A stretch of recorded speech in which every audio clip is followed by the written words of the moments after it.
शरणागत दीनार्थ परित्राण परायणे सर्वशार्थ हरे देवी नारायणी नमोस्तुते।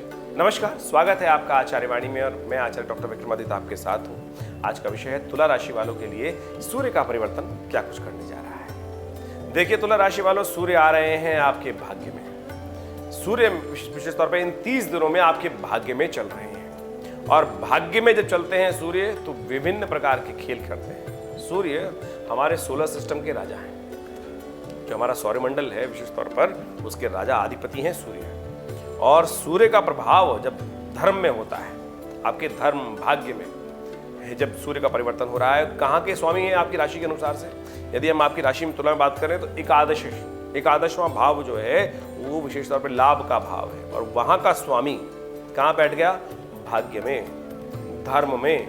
और जब धर्म में पदार्पण कर लेते हैं तो ये परिवर्तन कब होने जा रहा है, तो सबसे पहले वो समझ लें।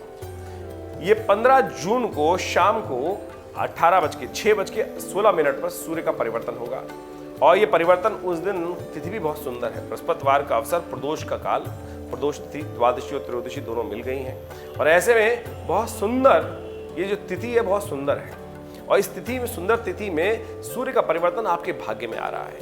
तो हम ये कह सकते हैं कि भाग्य जगाने आ रहे हैं सूर्य, बिल्कुल भाग्य से लाभ देने के लिए योग बनाने वाले हैं। लेकिन ऐसे में कुछ खास कष्ट भी हो सकते हैं, इस बात का ध्यान रखने की जरूरत है। कुछ खास प्रिकॉशन भी आपको रखने की जरूरत है। एक छोटी सी गलत काम ना, एक छोटा सा गलत कार्य आप समझें, कोई आया आपके घर में, कोई गिफ्ट देके गया। जी हाँ, ये गिफ्ट जो देके गया, कोई उपहार देके गया, कई बार तो आपको लिखता है, हर कोई उपहार लेना बहुत अच्छा लगता है, लेकिन कुछ उपहार ऐसे भी होते हैं जो आपको कष्ट में डाल सकते हैं। हम बताने वाले हैं किन बातों में आपको सावधान रहना है। एक छोटी सी बात कहीं आपके इस सूर्य को जो भाग्य जगाने के लिए आए हैं वो कहीं कष्ट में ना डाल दें। इस सब बातों को आपको समझते हुए कार्य करने का प्रयास करना चाहिए। सूर्य का ये परिवर्तन जो आपके नवम भाव में होने जा रहा है, ये कई प्रकार से आपके जीवन में साहित्य के प्रति, धर्म के प्रति, बहुत सारे क्षेत्रों में आपके उत्साह को बढ़ा सकता है, प्रेम को बढ़ा सकता है और ये बड़ी अच्छी बात है। लेकिन धर्म करने के अवसर भी आपके समक्ष उपस्थित होंगे, लेकिन विडंबना ये रहेगी कि आपकी जो इच्छा है वो केवल लीपापोती वाली रहेगी। मंदिर जाएंगे, हाँ भारी बार रूप से नमन करेंगे, प्रणाम करेंगे, लेकिन उस कार्य में लिप्त नहीं होंगे। देखिए धर्म कार्य का पूर्ण लाभ, भाग्य से लाभ मिलने के योग बन रहे हैं और ऐसे में केवल लीपापोती के लिए मंदिर जाए, बारी बार हाँ भगवान है बस नमस्ते कर रहा है बहुत बढ़िया तरीके से, तब आपको पूर्ण लाभ नहीं प्राप्त होगा। यदि लाभ चाहते हैं तो बहुत बढ़िया से सूर्य का परिवर्तन आए श्रद्धा के साथ। श्रद्धा में कहीं प्रकार भी कमी नहीं आनी चाहिए। जो भी काम करे श्रद्धा के योग बनते दिखाई दे रहे हैं और साथ साथ तीर्थ यात्रा का भ्रमण करने के कार्यक्रम भी बन सकते हैं। इस समय में ग्रहों का योगा योग दिखा रहा है कि तीर्थ यात्रा में भ्रमण के कार्यक्रम भी बनेंगे। तो ऐसे में भ्रमण के साथ साथ यदि किसी तीर्थ स्थल पर जाने का अवसर प्राप्त हो जाए तो केवल सैर सपाटे के लिए नहीं, थोड़ी श्रद्धा के साथ, भक्ति के साथ भी उस तीर्थाटन का जो विशेष तौर पे यदि लाभ लेना चाहें तो दुगना लाभ प्राप्त हो सकता है आपको। भाग्य में चल रहे हैं आज विशेष तौर पर सूर्य महाराज का जो पदार्पण मिथुन राशि में जब होगा विशेष तौर पे 15 जून से लेकर 1 महीने के लिए, तो ये आपके भाग्य के, धर्म के द्वारा भाग्य उदय करने के रास्ते बना देगा। और ऐसे में सोने पे सुहागा यदि तीर्थाटन भी हो जाए, खासतौर पे घूमने फिरने का कार्यक्रम बन जाए, सैर सपाटे का कार्यक्रम बन जाए, वो भी तीर्थ क्षेत्र में जाके बन जाए, तो ऐसे में अच्छे से वहाँ श्रद्धा जगाकर भगवान के प्रति थोड़ा समर्पण भाव से काम करने का आप प्रयास करेंगे तो बहुत सुंदर तरीके से लाभ के योग बहुत अच्छे से बन सकते हैं। एक बात का और ध्यान रखिएगा, ऐसे में लोगों के साथ बहुत ज्यादा नरम और बहुत ज्यादा गर्म स्वभाव अच्छा नहीं रहेगा।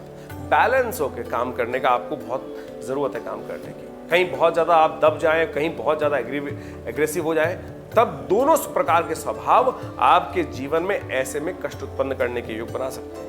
लेकिन ओवरऑल हमें दिखाई देता है कि आपकी बुद्धि के द्वारा आपके भाग्य से बहुत बढ़िया प्रकार से लाभ होने के योग बन जाते हैं। किसी क्षेत्र में आपका एक्सपीरियंस भी नहीं है, एजुकेशन भी उतनी ज़्यादा क्वालिफिकेशन नहीं है, फिर भी ऐसे में बहुत अच्छी अपॉर्चुनिटीज़ के द्वारा आप लाभ उठाने के कार्य बना सकते हैं। तो ये समय आपके लिए विशेष तौर पर कई क्षेत्रों में पॉजिटिव चेंजेस लाने के योग बनाने वाला है।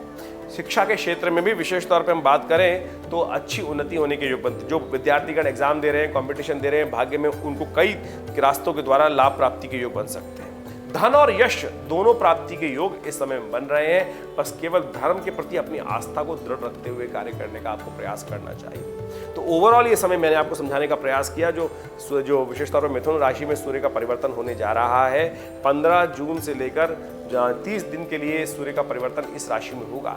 तो ऐसे में भाग्य के द्वारा बहुत अच्छे से लाभ प्राप्ति के योग बन सकते हैं। लेकिन एक बात का ध्यान रखिएगा, बहुत ज्यादा स्वाभिमानी स्वभाव जो है, इस बात का ध्यान रखिए, स्वाभिमान होना चाहिए लेकिन अहंकार नहीं आना चाहिए मन में।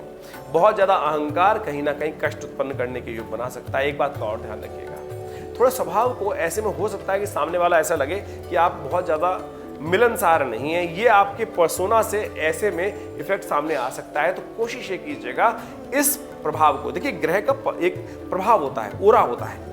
जब समय ग्रह का परिवर्तन होता है तो आपके वायुमंडल के, आपके आसपास, आपकी पर्सनालिटी में इस प्रकार के चेंजेस आ जाते हैं कि सामने वाले को लग सकता है किसी से मिलने जा रहे हैं कि ये बहुत ज़्यादा मिलनसार व्यक्ति नहीं है। तो ऐसे में वो आपके साथ जो जितना ज़्यादा अटैचमेंट होगा वो शायद ना कर पाए। तो कोशिश ये कीजिएगा, इस समय ग्रह आपके मनोमस्तिष्क में ऐसा परिवर्तन लाने का योग बना रहा है कि आप जो मिलना चाहते हैं, कार्य करना चाह रहे हैं, समर्पित भाव से काम करने का प्रयास कीजिएगा तो उसका बहुत अच्छा सा लाभ मिल सकता है। ओवरऑल ये समय सुख प्राप्त करने वाला रहेगा, आपके लिए बहुत अच्छा रहेगा। इसमें और सुहाने पे सुहागा प्राप्त करना चाहते हैं तो अच्छे से कुछ खास बात नोट कर लीजिए।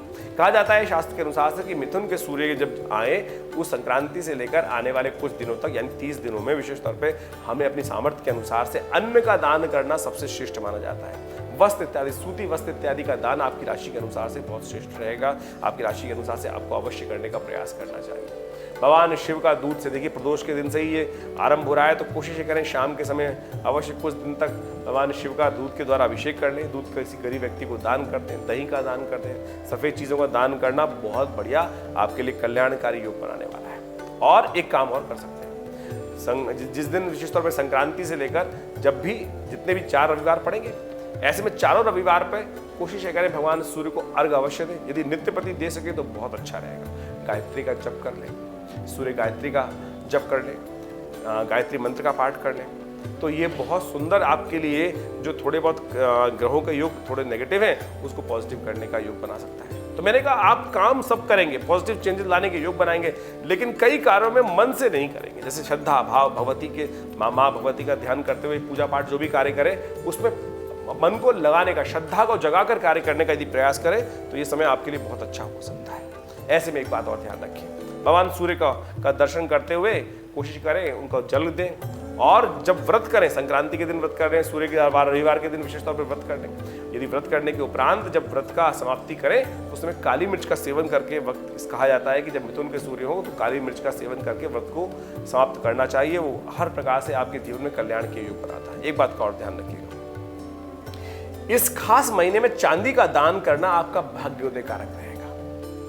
किसी मंदिर में जाकर, किसी पंडित जी के पास जाकर, किसी योगी व्यक्ति के पास जाकर, गुरुजन के पास जाकर चांदी का कोई भी उपहार स्वरूप चीजें, चांदी का सिक्का दे दीजिए। घर में पड़े होते हैं, आमतौर पर रुलते रहते हैं, तो चांदी का अपमान भी होता है। आजकल तो हर शादी में कुछ ना कुछ चांदी के लोग सिक्के दे देते हैं, होते वो चांदी के नहीं है, लेकिन निमित्त मात्र चांदी तो होती है उसके अंदर, और वो घर में ऐसे ही पड़े रहते हैं। कोशिश ये कीजिए इस महीने में खासतौर पे आपके लिए सबसे श्रेष्ठ उपाय बता रहा हूँ, किसी मंदिर में जाकर उन चांदियों को, सिक्कों को अवश्य दान स्वरूप देने का प्रयास कीजिए। चांदी का दान करना आपके भाग्य को उदय करने वाला रहेगा। लेकिन एक बात का और ध्यान कर लीजिए, ऐसे में कई बार हमारे जन्मदिन भी आ रहे होते हैं, घर में एनिवर्सरी हो रही होती है, कोई यदि घर में आपको चांदी लाकर उपहार स्वरूप दे तो उससे बचने का प्रयास कीजिएगा। इस खास महीने में आपकी विशेष तौर पर तुला राशि वालों के लिए चांदी घर में उपहार स्वरूप बिना पैसे के आनी, बिना पैसे के चांदी के घर में आना आपके लिए, आपको नुकसानदायक योग बना सकता है। तो इन सब बातों को समझते हुए कार्य करने का आपके लिए ध्यान रखने की योग है। ग्रहों का योग बड़ा अच्छा है। तीर्थाटन का या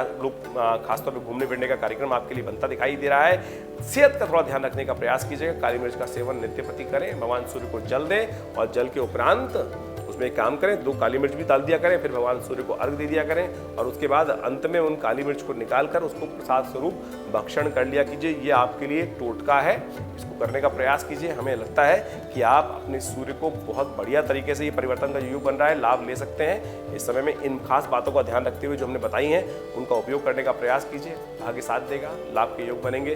धन्यवाद।